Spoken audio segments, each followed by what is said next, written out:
नमस्कार बच्चों, आज हम सूरदास जी का जीवन परिचय पढ़ेंगे। हिंदी साहित्य के महान कवि और भक्त सूरदास जी का जन्म 1478 में उत्तर प्रदेश के फतेहपुर जिले के एक छोटे से गांव रोनकता में हुआ था। हालांकि उनके जन्मस्थान को लेकर कुछ विवाद है।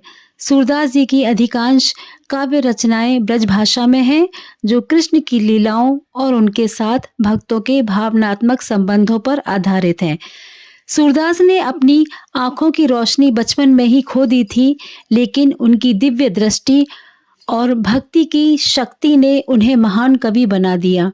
वे बाल कृष्ण के प्रति अत्यधिक प्रेम और भक्ति का चित्रण करते थे, जो उनकी रचनाओं में प्रमुखता से दिखाई देता है।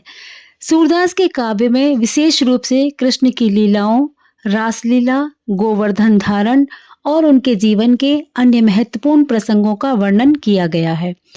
सूरदास की रचनाएं भक्ति, प्रेम और विश्वास से उत्प्रोत होती हैं। उन्होंने कृष्ण की बाल लीलाओं और उनकी गोपियों के साथ प्रेमपूर्ण रिश्ते की प्रमुखता से चित्रित किया है।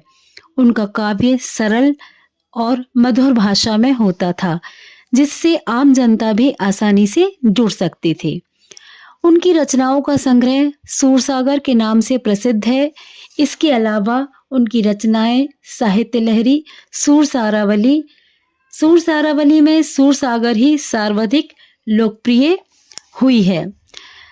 सूरदास का काव्य कृष्ण के प्रति भक्ति के सर्वोच्च रूप को व्यक्त करता है, जिसमें उन्होंने कृष्ण को भगवान से अधिक एक प्यारे दोस्त और प्रेमी के रूप में प्रस्तुत किया है। सूरदास ने भक्ति आंदोलन को नई दिशा दी और उनके काव्य ने अनेक भक्तों को प्रेरित किया।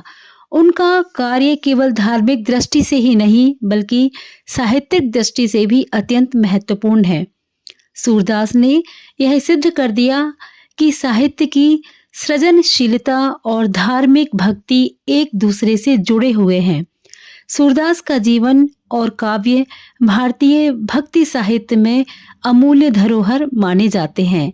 उनका योगदान न केवल कृष्ण भक्ति के क्षेत्र में महत्वपूर्ण है, बल्कि उन्होंने हिंदी साहित्य को भी एक नया आयाम दिया है। सूरदास का जीवन सरलता, भक्ति और प्रेम का प्रतीक बना है। सन 1583 में पारसौली में उनका निधन हुआ था। अगर आपको मेरा ये वीडियो पसंद आया है तो इसे शेयर और लाइक करें और मेरे चैनल को सब्सक्राइब करें।